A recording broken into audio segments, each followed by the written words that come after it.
అదే RTV app వార్తల్ని క్షణాల్లో చదివే అవకాశం ఉంటుంది. ఒక న్యూస్ పేపర్, ఒక టెలివిజన్ ఛానల్ మీ చేతుల్లో ఎప్పుడూ ఉంటాయి. చేబ్రోలు మండలం కొత్తరెడ్డిపాలెంలో 7వ తరగతి విద్యార్థి శైలజ దారుణ హత్యకు గురైంది. అయితే హత్యకు గల కారణాల మీద పోలీసులు పూర్తి స్థాయిలో దర్యాప్తు చేస్తున్నారు. అయితే అదే గ్రామానికి చెందిన గ్యాస్ డెలివరీ బాయ్ నాగరాజు ఇంట్లో శైలజ మృతదేహం లభ్యమైంది. శైలజ కుటుంబ సభ్యులు కూడా నాగరాజు మీదనే అనుమానం వ్యక్తం చేస్తున్నటువంటి పరిస్థితి ఉంది. ప్రస్తుతం శైలజ మృతదేహాన్ని గుంటూరు ప్రభుత్వ ఆసుపత్రికి తరలించారు పోస్ట్ మార్టం నిమిత్తం. వాళ్ళ తండ్రి దావీద్ మనతో పాటు ఉన్నారు.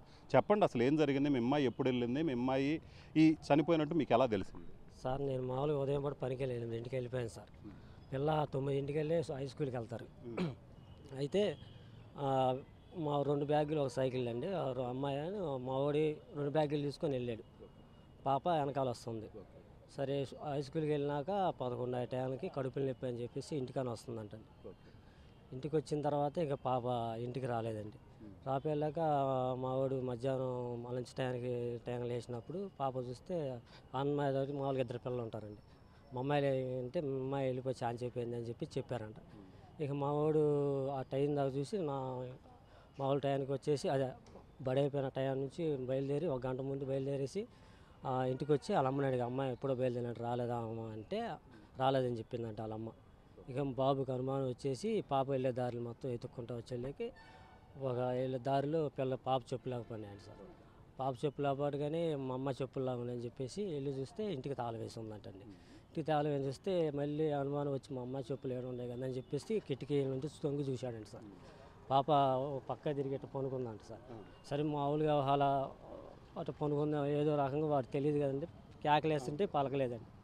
పలకపోయలేక అనుమానం వచ్చేసి రాయితో అది తాళం పగలు కొట్టేసి పాప అప్పటికే చనిపోయి ఉందండి. వాడికి తెలియలా మామూలుగా ఉందని చెప్పి బయటికి తీసుకొచ్చేలా అంటే చనిపోయే ఉందంట అప్పటికంటే.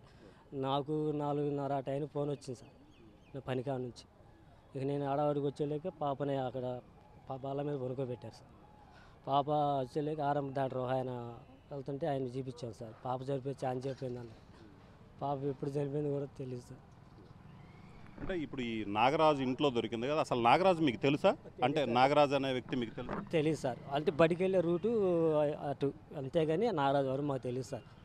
అది అంటే ఇప్పుడు మీ బాబు ఇంటికి వచ్చిన తర్వాత అక్కడ ఎలాగంటే గుర్తించి చెప్పులు చూసి గుర్తించారు, లేకపోతే ఇంకేదన్నా ఎవరన్నా చెప్పడం జరిగింది?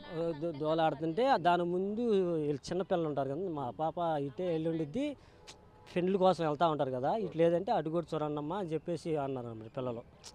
పిల్లల కోసం వెళ్తూ ఉంటారు కదండి, ఒక పిల్లల కోసం అటు ఇటు కూడా ఇటు వెళ్ళి ఉంటారు చూడండి అన్నాను. వెళ్ళే రూట్ కాకుండా ఇక మా వాడు గాలి ఇచ్చుకుంటూ వెళ్ళేలో మధ్యలోనే ఆ పిల్ల చెప్పులాపని, అంటే ఇక మా పెన్సిల్ వెళ్ళి ఇంకొక దూరం, ఇక ఈ మధ్యలో చెప్పులు తేలి ఏందని చెప్పేసి పిల్లోడు ఇంకా అట్లా చూసి. మీ పాప శైలజ ఫ్రెండ్స్ అదే దారిలో ఉంటారు? కొద్దిగా లోపల ఉంటారు, కొద్దిగా ఆ ఇల్లు కాదు ఇంకా కొద్దిగా లోపల ఉంటారు. అంటే వచ్చే దారిలో ఇక పాప రాలేదని చెప్పేసి ఇక అన్ని రూట్లు చూస్తూ ఉండలేక అక్కడ ఉంది సార్ పాప. అంటే ఇప్పుడు మీ పాపను చంపాల్సిన అవసరం నాగరాజుకు ఉందా, లేకపోతే ఇంకెవరన్నా మీకు నాగరాజు మీదనే అనుమానం ఉందా, ఇంకెవరి మీదైనా అనుమానం ఉందా? ఆయన కనుక్కుంటే సార్ తెలుసు సార్. అది మాకైతే ఎవరైనా తెలుసు సార్. అసలు ఏం జరిగిందో ఆయన పెట్టుకుంటే కానీ నాకు తెలియదు సార్. నేను ఉదయం పనికి వెళ్ళి సాయంత్రం వచ్చాను సార్. పాప డైలీ రాలేదని చెప్పేసి ఇట్లా జరిగింది అని చెప్పేసి మేము తీవ్రంగా బాధపడుతున్నాం సార్. పాప చిన్నమ్మ కూడా ఉంది, చెప్పమ్మా. అంటే నాగరాజు మీద మీకు ఏమన్నా అనుమానం ఉందా, లేకపోతే అసలు నాగరాజు ఎందుకు చంపారు? వాళ్ళ ఇంట్లో ఉన్నారు కాబట్టి మేము అతను చంపారని అనుకుంటున్నాం కదండి. లేకపోతే మాకు అతని మీద మాకేం తెలియదు, అసలు అతను ఎవరో కూడా మాకు తెలియదు కండి. అది పాప ఇంట్లో ఉందని అతననే తెలిసింది, కానీ అంతకుముందు అయితే మాకైతే తెలియదు. అంటే ఇప్పుడు పాపను చంపాల్సిన అతను ఎవరో మీ కుటుంబానికి తెలియదు, అతని ఇంట్లో అతని గదిలో మీ పాప మృతదేహం ఉంది. అంటే మీకేమన్నా ఇంకా వేరే అనుమానాలు, అంటే ఇప్పుడు మీ కుటుంబ తగాదాలు కానీ ఇంకోటి కానీ ఏమన్నా ఉన్నాయా? అసలు మాకు తెలియదండి, వేరే అనుమానాలు ఎవరి మీద కూడా మాకు లేదు.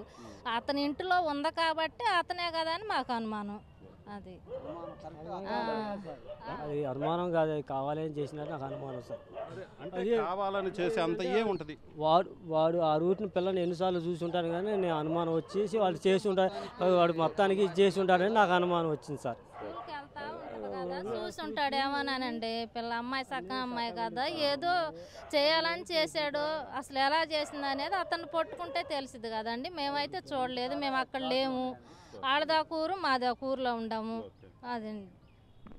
సో ఇది పరిస్థితి. మొత్తం మీద అయితే మాత్రం శైలజని ఎందుకు చంపారో తమకు కూడా అర్థం కావటం లేదు. అయితే నాగరాజు గదిలోనే మృతదేహం ఉండటంతో నాగరాజు ఈ హత్యకు పాల్పడి ఉంటారని వాళ్ళు కూడా అనుమానిస్తున్నటువంటి పరిస్థితి ఉంది. అలాగనే తమ కుటుంబానికి గ్రామంలో కావచ్చు మిగతా వాళ్ళతో కానీ ఎటువంటి విభేదాలు లేవు. తమ కూతుర్ని చంపాల్సిన అవసరం నాగరాజుకి ఎందుకు వచ్చిందో కూడా తమకు అర్థం కావట్లేదు. అయితే నాగరాజును పట్టుకుంటే కానీ తమ కూతురు హత్యకు సంబంధించి ఏం జరిగింది, అసలు నాగరాజే ఆ చిన్నారి శైలజను తీసుకెళ్లి చంపాడా లేకపోతే మరేదైనా ఇతర కారణాలు ఉన్నాయనేది తెలిసే అవకాశం ఉందని కుటుంబ సభ్యులు చెప్తున్నారు. కెమెరామెన్ సిద్ధుతో రామారావు టీవీ గుంటూరు జీజీహెచ్ నుంచి. మరిన్ని వీడియోస్ కోసం ఛానల్ ని సబ్స్క్రైబ్ చేయండి, లేటెస్ట్ అప్డేట్స్ కోసం వాట్సాప్ ఛానల్ ని ఫాలో చేయండి అండ్ లింక్ డిస్క్రిప్షన్ లో ఉంది.